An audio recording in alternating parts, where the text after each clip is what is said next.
Okay, let's unpack this. We are diving into a source that promises, well, nothing less than seizing the reins of your life. We're looking at the core strategies from Tony Robbins' classic book, Awaken the Giant Within. That's right. And our listener sent this in because they wanted a shortcut, really. They wanted to get to the heart of the mechanisms for massive personal change. So our mission today is to break down those psychological levers. We're talking about decisions, beliefs, and those core drivers. And we'll see how they play out across, 5 key areas of life. Yep. Emotional, physical, relationships, financial, and of course, time. The whole idea here is that human behavior isn't random. It's a system. And it's a system you can learn to control. And it all starts with what the book calls a non-negotiable first step. It's not about some grand action plan. It's just raising your standards. Exactly. It's the absolute foundation. True change begins the moment you decide you will no longer tolerate something. I find that so interesting because it's a line in the sand moment. You're saying, this is what I will no longer accept in my life. But, for someone who feels really stuck, how do they even start? That's a great question, because a standard isn't a wish. It's a must. It's the difference between being interested in something and being completely committed. Right. Interested means you'll do it when it's convenient. Exactly. Commitment means you've made a decision where there's no turning back. You've basically staked your identity on it. Okay, so once that standard is set, the book lays out this really simple 4-step formula for success. It's very direct. First, decide what you want. Really decide. Second, you take action. Massive action. Third, you have to notice what's working and what isn't. You have to be honest with yourself there. And fourth, you just keep changing your approach. You adapt until you get the result you want. It's a feedback loop. A perpetual feedback loop. And that loop is guided by 3 decisions we're making every single moment of our lives. Consciously or unconsciously. Right. Number 1, what you focus on. Number 2, what things mean to you. And number 3, what you're going to do to create the results you want. The book uses Rosa Parks as this huge example of how one decision can change history.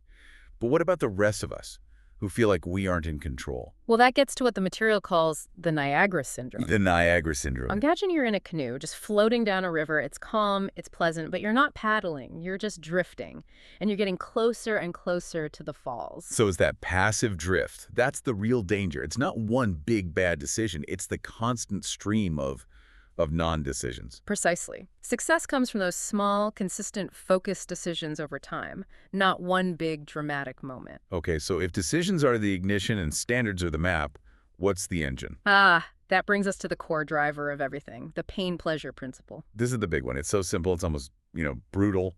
Everything we do is either to avoid pain or to gain pleasure.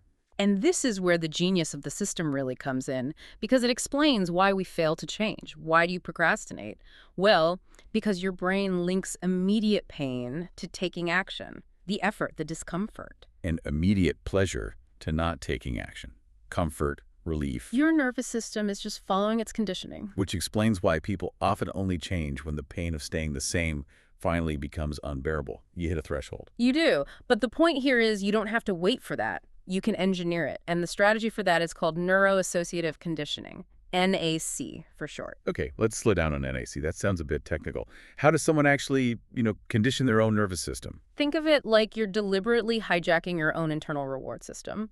The core of it is to link massive, overwhelming, unbearable pain to the old behavior you want to stop. And at the same time? And at the same time, you link incredible, massive pleasure to the new desired behavior.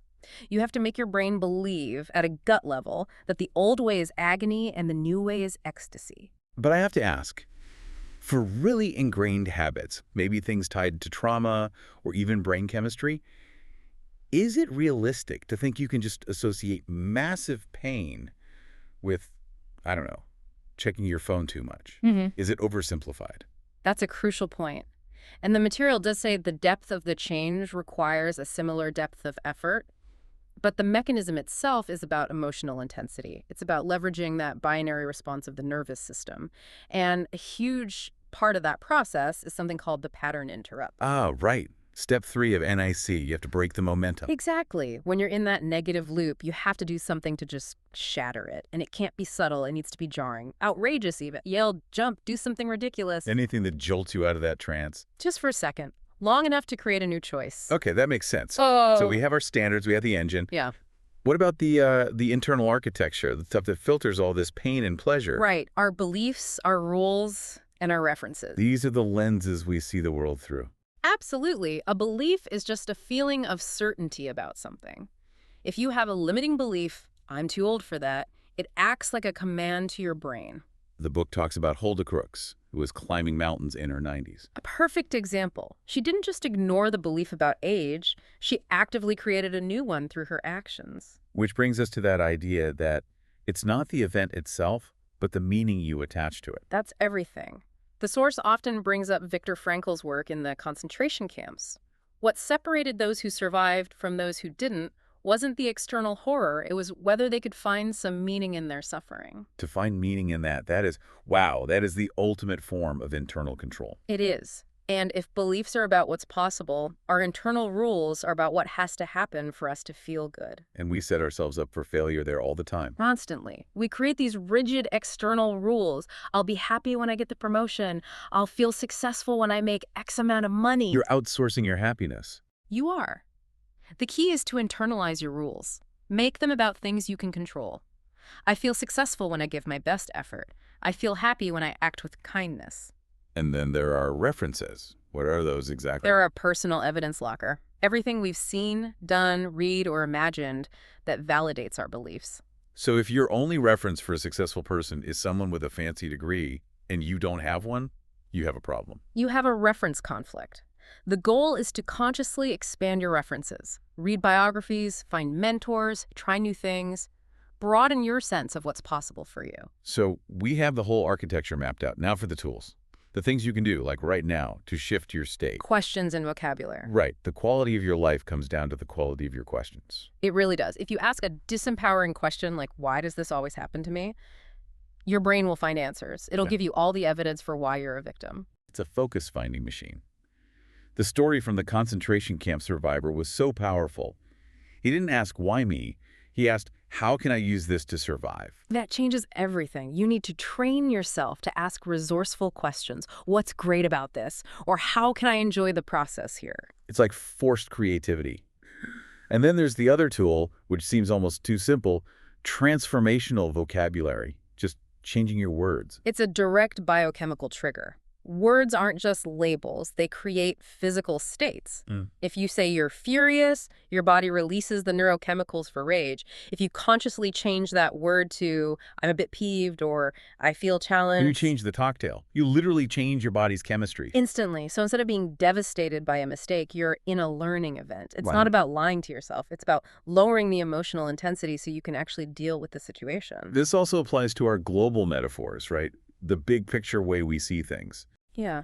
If your metaphor for life is a test, you're always going to feel stressed and judged. But if it's a game or a dance or a journey, well, that just changes the whole feeling of it, doesn't it? It brings a sense of play. Okay, so let's apply all this to those 5 areas, starting with the big one, emotional mastery. This is the foundation for everything else. The key insight is that your emotions are not your enemies. They're action signals. They're messages. Just messages. Fear is a signal to prepare. Frustration is a signal that your current approach isn't working. You have to learn the message, then act on it. Don't just wallow in the feeling. And this leads to the idea of creating a personal code of conduct. It does. You consciously decide on the states you want to live in daily, like, I don't know, joy, determination, gratitude, and then you define your own rules for how to access those states. It's about building character intentionally, not accidentally. Okay, let's touch on physical mastery. Why is the physical body so important in a system that seems so focused on the mind? Because the mind and body are one system. You can't have peak mental energy if you have low physical energy. The focus is on 2 levers, movement and fuel. So exercise isn't just for health, it's a tool for state change. It's the fastest way. If you feel terrible, the quickest way to change that is to radically change your physiology. Your posture, your breathing, get moving. Deep breathing alone can shift you out of a stress response almost immediately.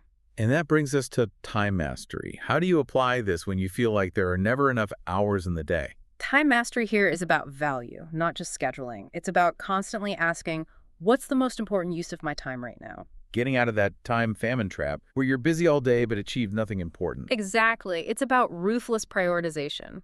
Focus only on the high-leverage activities that align with your standards. Okay, and financial destiny. It starts with seeing money as a tool, not a goal. A tool for freedom and contribution. The source outlines 5 keys.